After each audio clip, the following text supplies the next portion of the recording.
والركع السجود اللهم صل وسلم وبارك على Rasulillah Muhammad ibn Abdullah wa ba'd. Ibadah umroh adalah sebuah ibadah yang mempersatukan hati seluruh umat Islam di muka bumi ini, dan tempat yang Allah pilih adalah sebuah tempat di mana itu menjadi poros bagi dunia. Makkah ini berada di tengah-tengah dunia. Makkah juga merupakan tempat atau rumah yang pertama kali Allah ciptakan untuk peribadatan bagi seluruh manusia atau umat Islam, di mana Allah Subhanahu wa taala pertama kali beliau itu menciptakan sebuah tempat peribadatan untuk para malaikat. Tempat peribadatan untuk para malaikat ini berada di Baitul Ma'mur sana di atas. Baitul Ma'mur itu adalah mataful malaikat, tempat tawafnya para malaikat. Malaikat ini orang-orang yang ciptaan Allah yang tidak pernah berbuat maksiat apapun. Malaikat ini adalah ciptaan Allah yang sangat spesial. Maka ketika Allah menciptakan manusia, kemudian Nabiullah Adam diturunkan oleh Allah ke muka bumi ini, maka Allah juga menciptakan sebuah tempat peribadatan untuk hamba Allah atau untuk manusia. Nah, tempat peribadatan ini sebagaimana difirmankan di dalam kitab suci Al-Quran. A'udzubillahi minasyaitonirrajim. Bismillahirrahmanirrahim. Inna awwala baitin wudi'a lin-nas lalladzi bi Bakkah. Sesungguhnya rumah yang pertama kali Allah ciptakan untuk manusia adalah yang berada di Bakkah. Bakkah ini nama lain dari kota Makkah, atau nama lain lagi disebut Ummul Qura, ibunya perkampungan atau ibunya sebuah tempat. Itulah yang disebut Makkah. Maka setelah kita melaksanakan syahadat atau disyahadati ketika kita baru lahir, kemudian kita sholat, kemudian zakat, kemudian puasa, satu-satunya bentuk penyerahan jiwa kita dan raga kita kepada Allah setelah hadhil amaliyah, setelah peribadatan yang ada ini, maka yaitu melaksanakan ibadah haji dan umroh. Bedanya, kalau syahadat kita bisa di mana saja, kalau sholat juga bisa di mana saja, bayar zakat pun kita bisa di desa, di kota, di negeri Indonesia, di luar negeri. Tapi kalau melaksanakan ibadah haji dan ibadah umroh itu tidak bisa kecuali di Makkah Al-Mukarramah. Maka ibadah haji dan umroh ini adalah ibadah yang harus kita berangkat menuju tempat tersebut. Tidak bisa kemudian kita membangun miniatur Ka'bah atau Ka'bah sendiri seperti di asrama haji ini, kemudian kita tawaf sa'i tahallul di sini, tidak bisa. Karena ibadah ini adalah ibadah fisik. Maka dari itu, doa yang kita lakukan ketika melaksanakan ibadah umroh, sebagaimana yang dilakukan oleh Rasulullah SAW, itu boleh membaca doa apa saja. Ketika tawaf, ketika sa'i, ketika tahallul, itu boleh membaca doa apa saja, boleh dengan bahasa apa saja, itu dibebaskan. Yang terpenting adalah sebagaimana firman Allah, wa atimmul hajja wal umrata lillah. Sempurnakanlah pelaksanaan ibadah haji dan umrah hanya untuk Allah.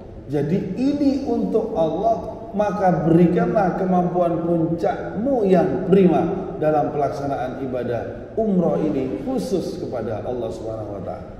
Maka Bapak Ibu sekalian, ibadah umrah ini kita akan melaksanakan seluruh bentuk amalia sejak landing nanti di Madinah. Sejak kita tiba di kota suci Madinah, seluruh kegiatan akan langsung dibimbing dan diarahkan oleh ustadz pembimbingnya. Nanti tanggal 2 dan tanggal 28 kita akan ada dua keberangkatan.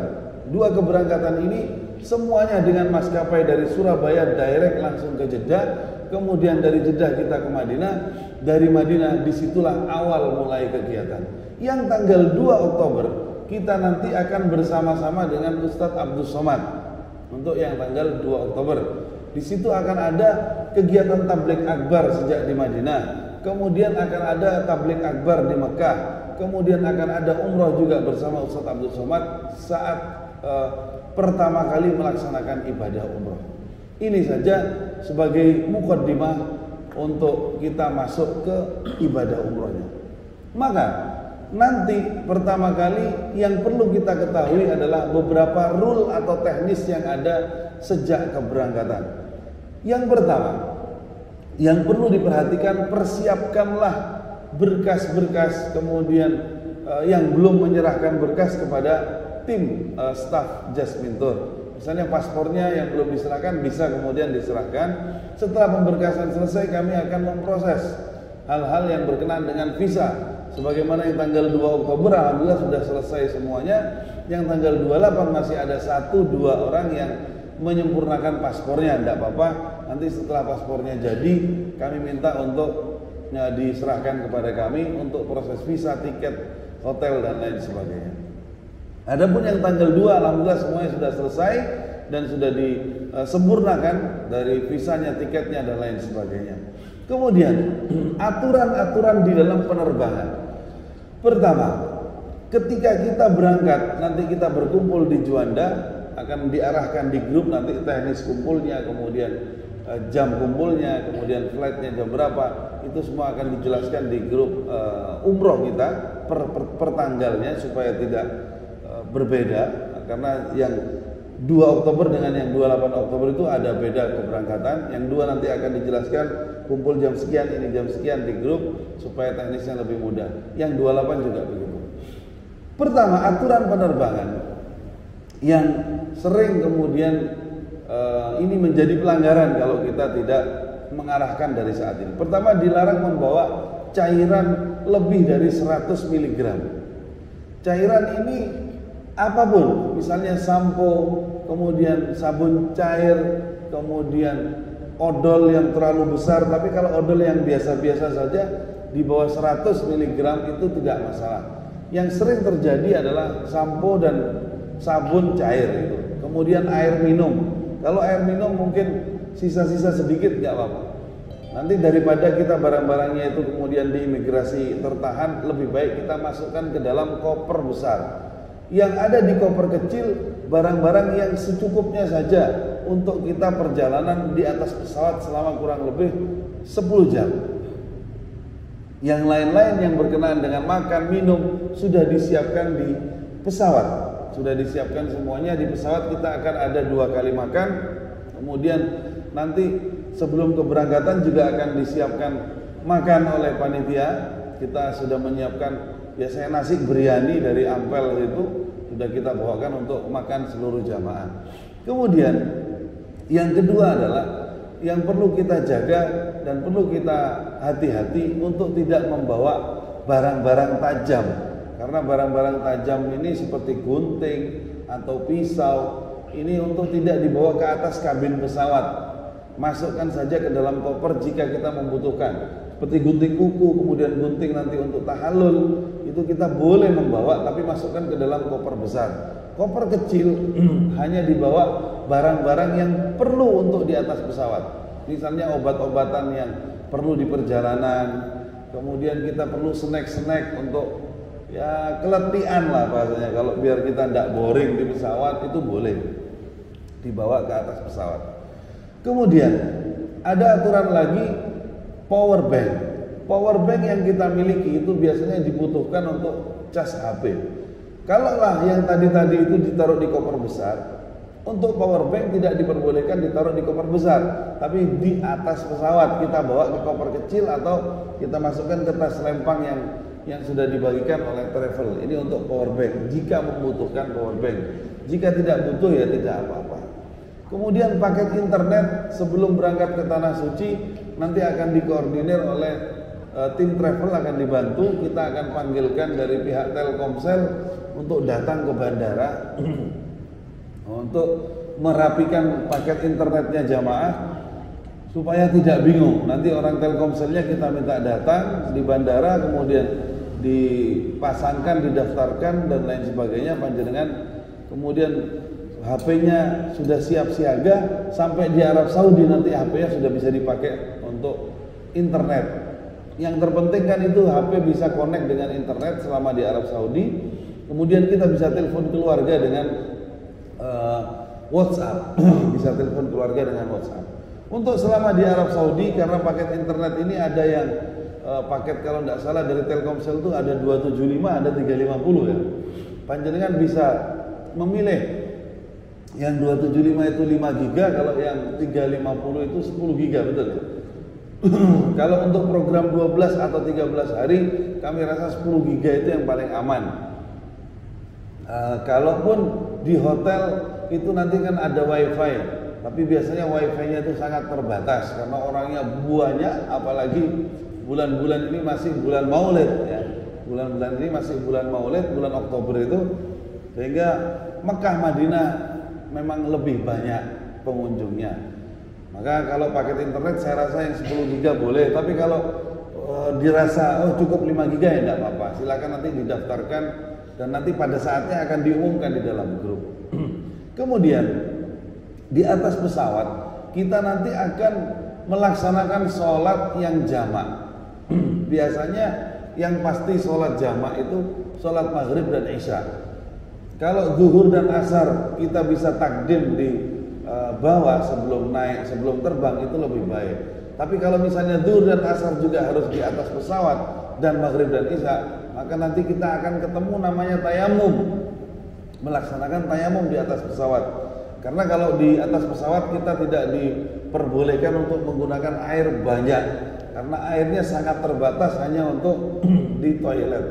Diumumkan nanti di pesawat oleh pilotnya bahwasanya ketika sholat diharap untuk seluruh penumpang supaya tidak wudhu tapi melaksanakan tayamum karena keterbatasan air. Untuk itu disebutkan di dalam Al-Quran, a'udzubillahi minasyaitonirrajim, bismillahirrahmanirrahim, fa in lam tajidu ma'an fatayammamu sa'idan thayyiban wamsahu biwujuhikum wa aydikum. Maka jika memang kondisi air itu sangat-sangat terbatas dan tidak mendapatkan air atau bahkan tidak mendapatkan air, fatayammamu sa'idan thayyiban, maka kita diperbolehkan untuk melaksanakan tayamum. Tayamum itu dengan sa'id. Sa'id itu artinya adalah bahkan debu-debu yang tidak nampak dengan kaca pembesar. Maka di atas meja ini ada debu, di baju kita ini juga ada debu, kemudian di kursi pesawat itu ada debu, yang itu bisa dipakai oleh kita untuk melaksanakan ibadah tayamum. Saat itulah kita nanti akan bersama-sama melaksanakan tayamum.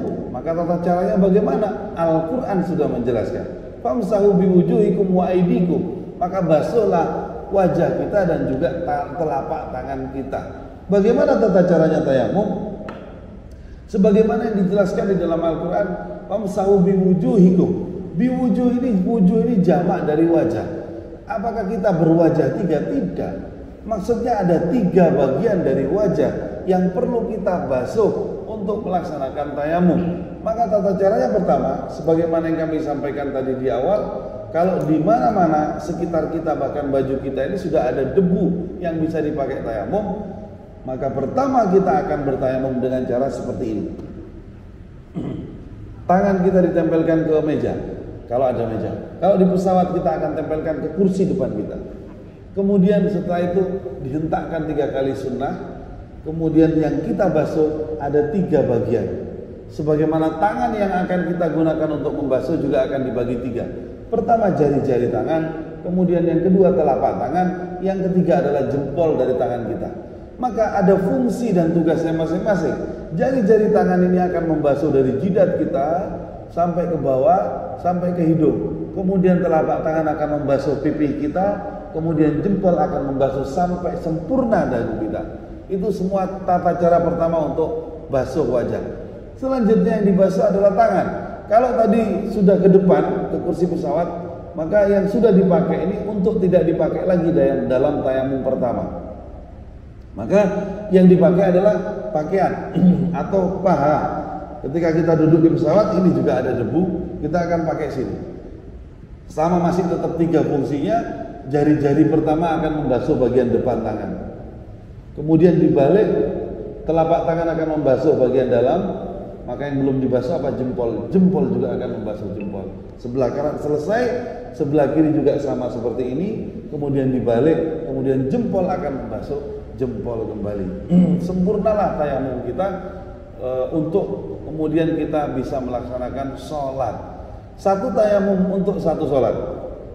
Maka setelah tayamum pertama, kita akan tayamum lagi yang kedua. Nah, di tayamum kedua kita boleh pakai kursi tadi yang sudah dipakai. Tayamum kedua. Kemudian kita boleh pakai paha lagi yang sudah kita pakai tadi. Mari kita bersama-sama melaksanakan praktek untuk tayamum supaya kita mengerti. Baik, bismillahirrahmanirrahim. Kita niat tayamumnya itu niat tayamum lillahi ta'ala. Begitu saja cukup. Pertama, mari kita taruh tangan kita di kursi. Anggap ini kita di kursi pesawatnya, depan. Telapak kita di kursi, kemudian dihentakkan 3 kali, kemudian kita basuh jari-jari tangan ke jidat, kemudian turun sampai ke hidung, kemudian telapak tangan ini ke pipi, jempol juga membasuh sampai ke bawah dagu. Sempurnalah tayamum kita yang pertama. Tayamum yang kedua yaitu adalah dengan menaruh di paha kita saja, ya. Kemudian jari-jari tangan begini, oke. Terus kemudian dibalik untuk telapak tangan, kemudian jempol kita selesai. Yang selanjutnya yang sebelah kiri kita basuh lagi seperti ini, kemudian dibalik, kemudian setelah selesai jempol juga akan membasuh jempol. Insya Allah dengan praktek ini kita akan lebih mudah nanti untuk pelaksanaan tayamum. Bisa lagi disempurnakan dengan latihan-latihan di rumah. Itu yang pertama kali perlu kita ketahui. Selanjutnya setelah tiba di sana kita akan ibadah dengan berbagai macam kegiatan selama di Madinah. Di Madinah nanti akan ada ziarah dalam. Kita akan ziarah ke beberapa tempat di Masjid Nabawi. Ada Baqi' Al-Gharqad, kemudian ada juga masjid-masjid yang ada di sekitar Nabawi, kemudian Masjid Ali, Masjid Abu Bakar, kemudian Saqifah Bani Sa'adah. Saqifah Bani Sa'adah itu tempat di mana orang-orang Muhajirin dan Ansor itu berkumpul untuk membaiat dan memilih Abu Bakar Siddiq sebagai khalifah. Tempat inilah tempat yang selalu dipakai untuk diskusi. Maka tempat ini sangat bersejarah dan seluruh jamaah yang melaksanakan ibadah haji dan umrah itu wajib tahu.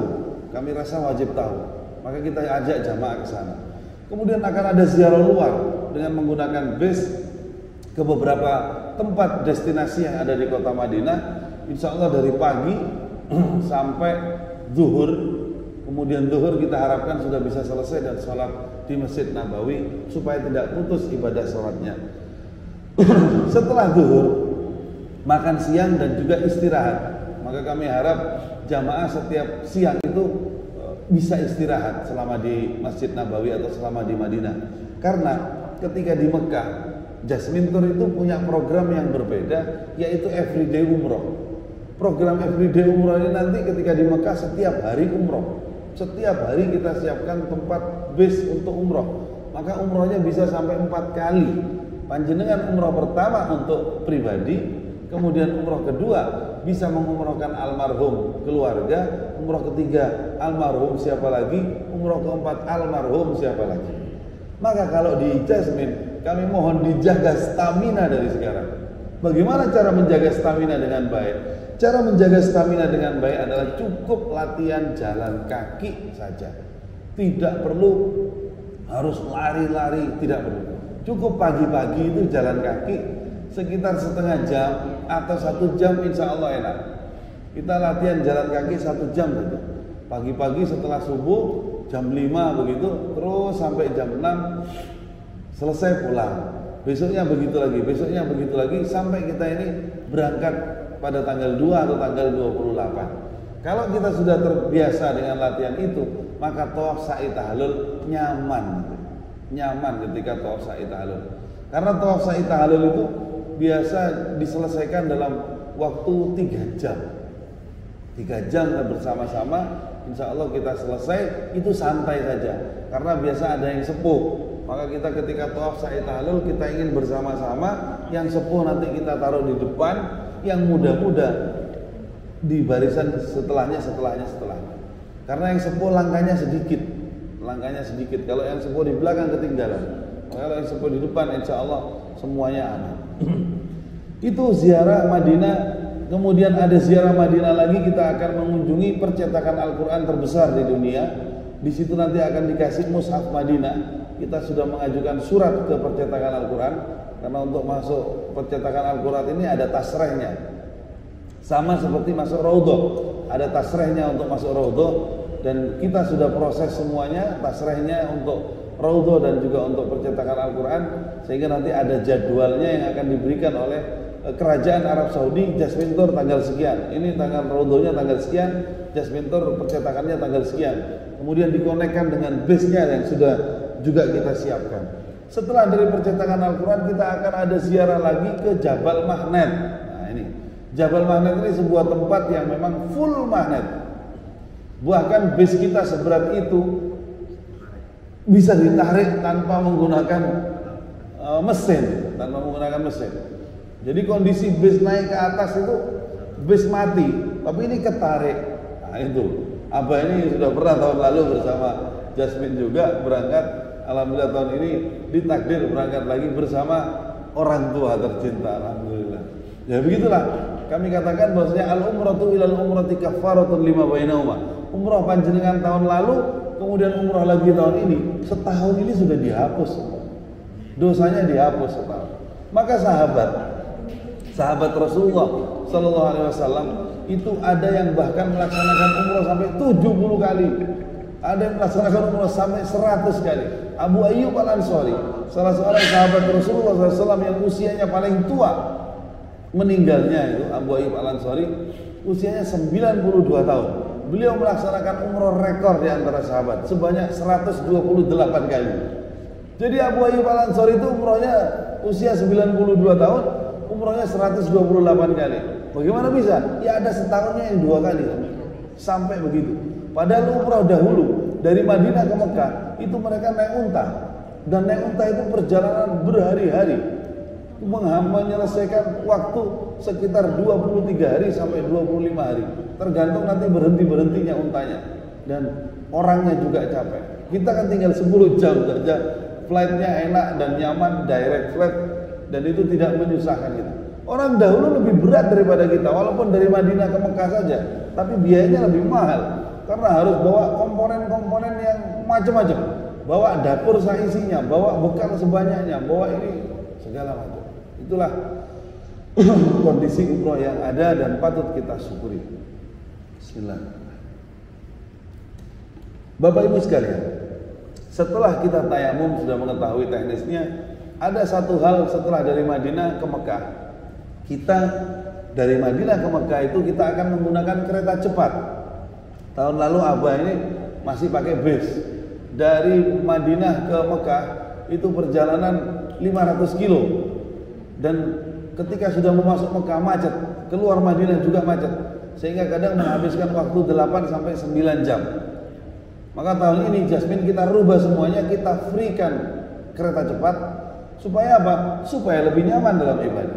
Kalau berangkat dari Hotel Madinah jam siang atau sore biasanya sore, karena teknisnya jam 2 itu tetap baru bisa bis masuk ke area hotel karena macet, atau jamaah juga persiapannya baru bisa jam 3 ba'dal asar. Ba'dal asar kita berangkat jam 3, setengah 4 atau jam 4, sekitar 9 jam, itu tengah malam baru sampai Mekah karena jarak 500 kilo. Di Mekah kita makan dulu, kemudian persiapan hotel, kamar dan lain sebagainya, masuk ke kamar. Setelah itu baru melaksanakan ibadah. Jam 12 malam kita baru bisa ibadah. Kemudian baru selesai kadang itu subuh, dan itu melelahkan sekali. Maka kami mengevaluasi apa lagi yang perlu dinyamankan dari jamaah ini. Sehingga evaluasi itu kami rubah di tahun ini 2024. Seluruh jamaah Jasmine kita tambah dengan kereta cepat. Dari tadinya 8 sampai 9 jam naik bis, kalau naik kereta cepat cuma 2 jam. Bus begitu saja keretanya dengan kecepatan 350 km per jam. Dan itu seperti pesawat darat. Asik. Saya kemarin juga naik itu asik sekali dan nyaman. Kita sampai di Mekah cepat. Kemudian di Mekah kita makan malam. kemudian setelah makan malam di Mekah kita santai ibadah, dan selesainya itu juga enggak terlalu malam, sehingga jamaah masih bisa istirahat, paginya kita bisa melaksanakan aktivitas lainnya. Kalau sudah umroh sampai pagi, wah itu oleng semua badan kita ini. Hari pertama itu oleng ketika di Mekah, biasanya begitu. Ketika dengan kereta cepat ini evaluasinya jamaah nyaman, malam bisa tidur. Kalau malam kita dapat tidur kan paginya fresh kembali dan bisa melaksanakan aktivitas. Untuk itu, ketika umroh ada pakaian-pakaian yang dianjurkan untuk dipakai. Kalau ibu-ibu, pakaian yang menutup auratnya. Seperti biasa itu adalah ihramnya wanita. Dan panjenengan sudah kami siapkan sarung tangan ihram, ya. Itu bisa dipakai nanti. Untuk bapak-bapak, kita ada pakaian ihram. Maka bagaimana tata cara menggunakan pakaian ihram itu perlu kita jelaskan supaya tidak keliru. Bapak-bapak bawa ihramnya? Enggak bawa? Oh, enggak apa-apa. Kalau bawa kita praktek setelah ini. Kalau enggak bawa enggak apa-apa.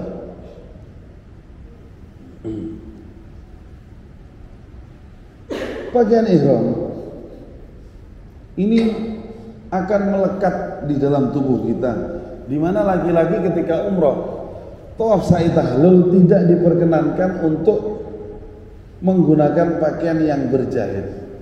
Maka ihram ini tidak berjahit. Cara menggunakan pakaian ihram yang penting yang bawah. Yang atas insya Allah kita dengan mudahnya. Yang bawah. Cara pertama itu biasa digunakan oleh orang-orang Indonesia, Malaysia, Brunei, orang-orang Melayu, seperti menggunakan sarung. Maka diginikan saja, kemudian dirapikan, setelah rapi dililit ke sebelah sini, kemudian dilipat. Ini seperti menggunakan sarung, dan ini nyaman udah. Nanti kita kasih sabuk, karena kita sudah siapkan sabuk ya untuk bapak-bapak semuanya. Ini untuk yang pertama. Cara yang pertama seperti yang digunakan oleh orang-orang Asia Tenggara. Orang-orang Asia Tenggara. Nah, cara pertama ini untuk panjenengan-panjenengan bisa pakai dan bisa dicoba nanti. Selanjutnya ada cara kedua. Cara kedua ini adalah cara yang biasa digunakan oleh orang-orang Timur Tengah. Orang Timur Tengah yang berbadan besar. Mereka caranya begini. Tarik ke ujung, kemudian ini dilipat dua. Setelah dilipat dua, baru dilipat. Ini cara-cara yang digunakan oleh orang Timur Tengah. Selesai, kemudian dipasangi sabuk, juga aman sama, nyaman.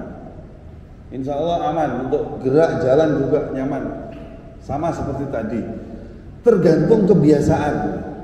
Karena orang Indonesia biasanya sarungan, ihramnya juga kayak sarungan. Karena orang Timur Tengah biasa pakai jubah, maka ini kan seperti jubah, agak los begitu ya, gerakannya agak los. Yang ketiga, cara-cara yang digunakan oleh orang-orang Eropa.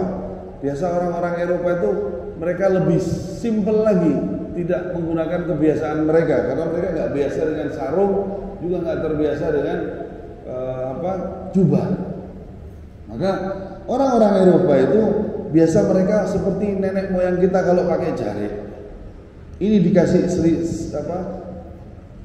kasih batas untuk kemudian diikat. Nah, di sini nanti akan diikat. Ini sebenarnya bagus juga caranya dan kuat. Maka di sini nanti akan diikat di ujungnya. Hah? Ya, ini tidak belaurat insya Allah. Setelah diikat sekali, dua kali, seret, kemudian dililitkan lagi, dirapikan. Ya. Maka ini juga nyaman. Ini cara ketiga. Bisa dipakai cara seperti ini seperti orang-orang Eropa, mereka menggunakan ihramnya begitu. Nanti dikondisikan tinggi badan dengan ihramnya, tinggal dirapikan saja pelan-pelan. Ini untuk bawahnya. Untuk atasnya, nah, untuk bawahnya itu enaknya yang mana? Monggo. Nanti bisa dicoba pelan-pelan di rumah. Enaknya yang mana? Gitu. Untuk atasnya, ketika kita dari Madinah ke Mekah, di kereta cepat itu kan sangat dingin, cuacanya dingin, sejuk lah. Pas kalau panas-panas dengan cuaca dingin, kita cukup begini saja ihram atasnya. Begini saja. kayak kemulan ya. Buat selimut enak, ngilangin dingin-dingin kita. Kalau untuk sudah di Mekah, ketika mau masuk Masjidil Haram, tangan kanan kita dikeluarkan dari ihram, kemudian diginikan. Untuk apa tangan kanan keluar? Ketika kita tawaf, kita nanti akan ketemu Ka'bah. Kemudian setiap memulai tawaf itu biasanya Rasulullah mengecup Ka'bah atau mengecup dari jauh, mengangkat tangan Bismillahirrahmanirrahim. Bismillahirrahmanirrahim. Bismillahirrahmanirrahim. 3 kali. Karena ini terbuka nyaman. Kalau tertutup kan agak susah untuk tangan kita keluar. Inilah bagian ihram yang disyariatkan dan diajarkan kepada kita untuk menggunakannya. Peci jangan dipakai. Tidak pakai peci. Ini termasuk larangan ihram, yaitu menutup kepala untuk laki-laki. Ini yang kami jelaskan. Karena nggak pakai ihram ya udah nanti praktek di rumah. Yang penting kita tahu tata caranya menggunakan ihram. Nanti di Madinah juga akan ada manasik lagi, kemudian diajarkan lebih detail jika masih bingung cara pemakaian ihram. Begitu ya. Selanjutnya kita akan melaksanakan praktek. Kita akan praktek langsung simulasi Ka'bah supaya kita terbayang posisi yang ada di sana nanti, supaya kita langsung terbayang dan tidak bingung. Kalau kita praktek di ruangan atau di tempat saja secara teori, tidak simulasi langsung dengan Ka'bah, maka itu akan membingungkan, tetap kita meraba-raba. Maka dari itu kami mengadakan manasik di asrama haji, dan oleh asrama haji ditentukan harinya karena memang antri. Setelah kita ini nanti sudah ada lagi, dikasih waktu 2 jam sekian gitu. Setelah kita ada lagi, setelahnya ada lagi, maka kita agak percepat. Tempat ini nanti dipakai orang lain. Begitu kita akan melaksanakan praktek di miniatur Ka'bah sini yang ada langsung. Nanti setelah praktek kita kembali ke sini. Kemudian jika ada pertanyaan, di sinilah kita akan diskusi bersama. Memang jamaah kita hari ini kayaknya banyak yang dari luar kota ya. Banyak yang dari luar kota dan tidak bisa hadir mungkin. Kalau sampai jam segini belum datang, nggak apa-apa. Nanti yang luar kota itu akan kita manasiki ulang di Madinah Al-Munawwarah. Terima kasih. Kita lanjut ke miniatur Ka'bah. Assalamualaikum warahmatullahi wabarakatuh.